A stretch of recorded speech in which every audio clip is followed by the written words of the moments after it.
All right guys, welcome back to Project GoodSpeed. I'm Jay. And currently the CRV has been getting a lot of LED upgrades from Oxito's lighting department.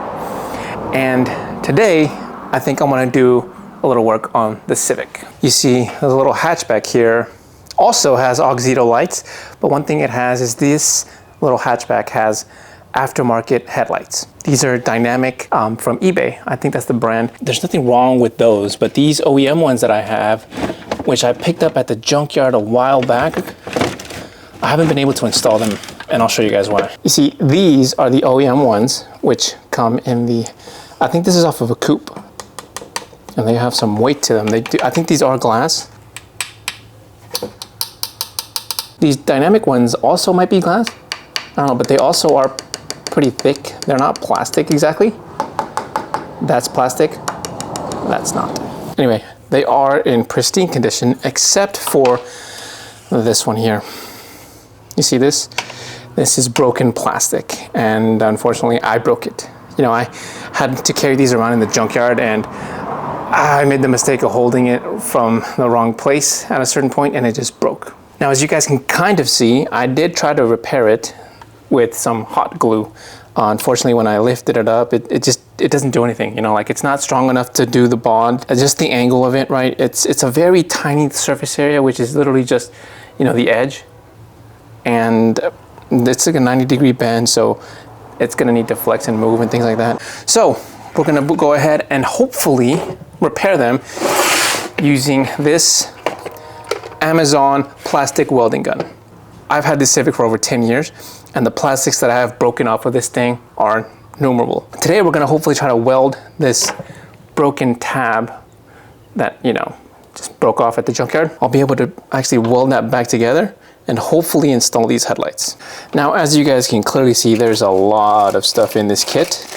These are the welds, if you call them. Honestly, they're kind of just like staples, but with the heat gun, it melts the plastic and embeds them into the plastic that you're, you know, working with. The kit comes with a lot of stuff. We have different types of plastic material, so we can melt it and, you know, cover up any holes or cover up any of the welds.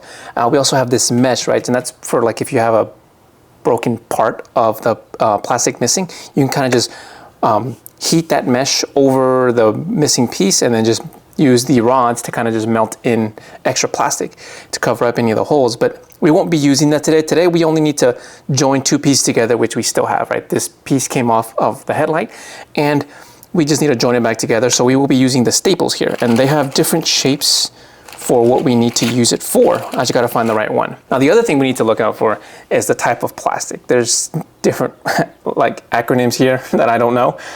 So I'm gonna ignore those. And the automotive type that I think I need is the heat resistant one, which is the TPO, which according to the kit is this one, as well as this gray one here. See, it says TPO gray, which stands for thermopolyurethane something. Thermoplastic polyolefin, a plastic blend of polypropylene, polyethylene, and rubber.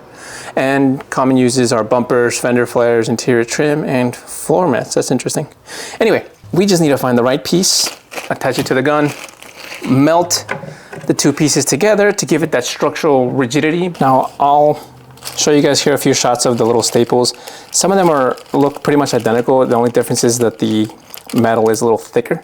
So just to keep that in mind, I'll try to give you guys a good shot of everything the kit comes with here. But my thinking is I'm only gonna need probably 3 types of them. The piece needs to stay here.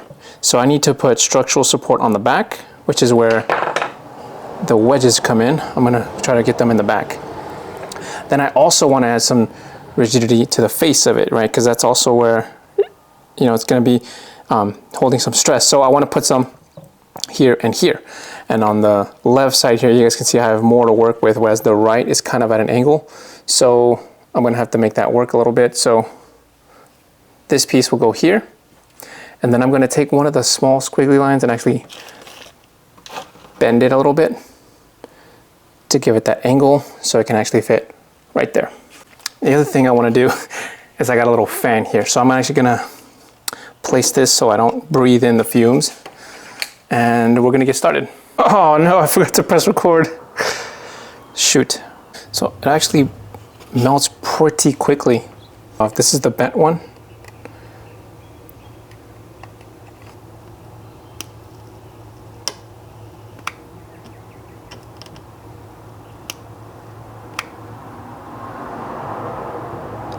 all right, heat. Damn it. This one might not be applied quite well. Oh, there we go. Okay. Now, I didn't go in super deep the first time. On the first staple, that's probably my mistake. I might have to fix that. Oh, shoot, I don't think this one will fit. No, that's a problem. Oh, I got it. Okay, we're gonna give it a shot here.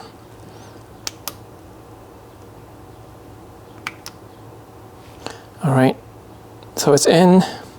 We're gonna leave it in there for a little while to have the plastic cool around it so I don't just pull it completely out. Now we should be good. You guys see that? I can see the tip of it still sticking out. It's not in any plastic.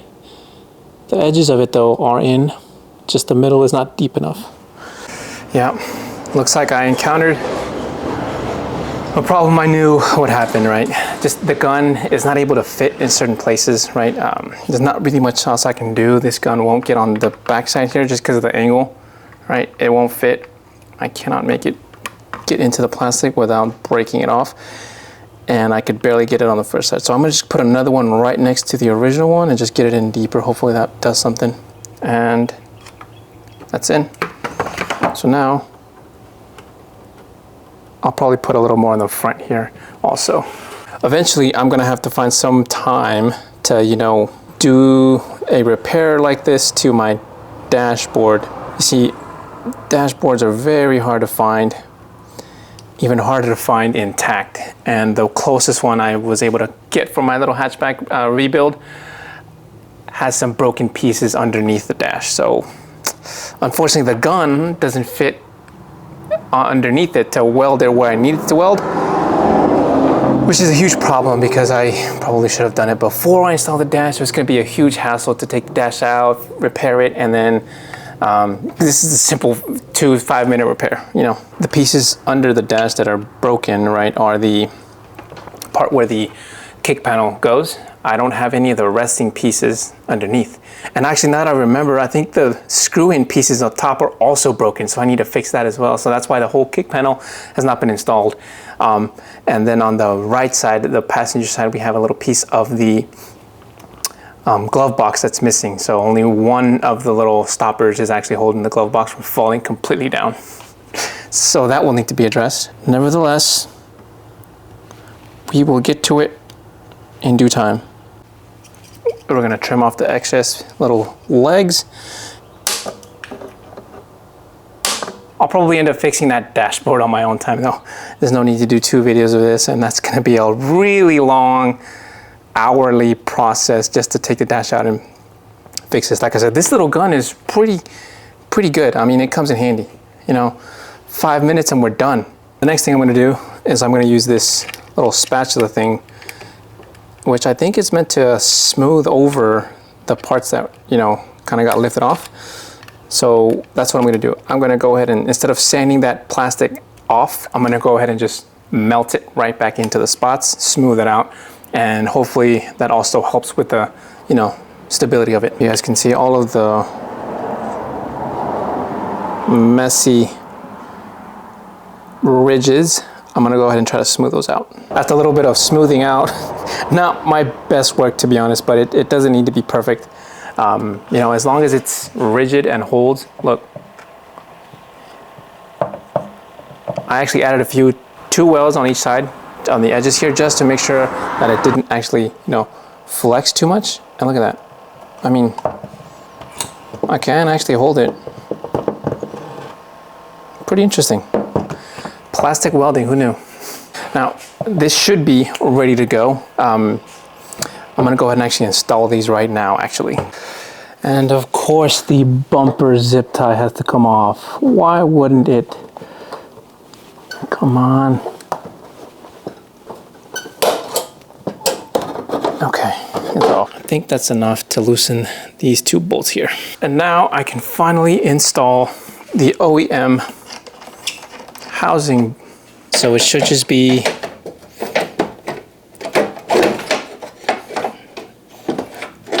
that simple. Look at that.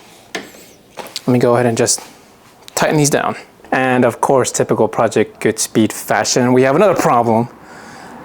This piece is missing on the OEM one, so I can't bolt it down on the side, which is very crucial for the alignment. I thought that I could go ahead and ignore this piece here, which was also broken, which is where the corner light goes, right? I'm missing a little piece, but that should be enough to hold. It's just one screw, honestly. I think it would work. But I can't ignore that, so I gotta fix that, and then I'll probably fix that, and thank goodness I have the welding kit here. Man, what would I have done? So I managed to go ahead and mock up the frame in the place where I think it should go. Man, I really hope this isn't like an inch down and it's supposed to be way up here. I kind of took out the little box and put it in line with the frame here. I'm hoping it doesn't go on the other side because it's already glued in there. As it turns out, it is mounted too far back. This stupid thing is not going to want to cooperate.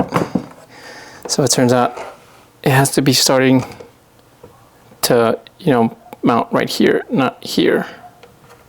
So it is a full ½ inch, which translates to about an inch off at the top. All right, we are done. This tool really does come in handy. I can't believe that I barely bought this now. I could have repaired a whole bunch of other stuff a whole lot faster, and it's really not that complicated, right? The staples pretty much just heat up, and then you just put the plastic wherever you want it to and just, find a spot. You do have to keep in mind if the plastic is, like supposed to be moving, right? Like the part where I messed up and I had to drill into it.